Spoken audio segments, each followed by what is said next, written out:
We will be making faux chicken breast dessert today. I am adding 100 grams of butter to a pot, and I am letting it melt. I am adding 200 milliliters of flour to it, and I keep stirring it while on medium heat.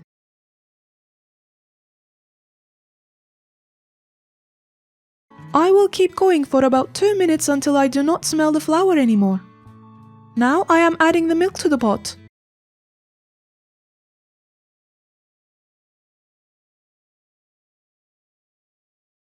After mixing it thoroughly, I am adding 270 milliliters of granulated sugar and the vanilla powder to it.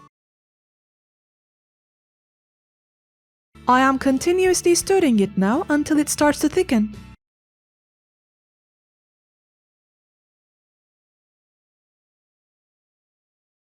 When it thickens, I am turning off the heat.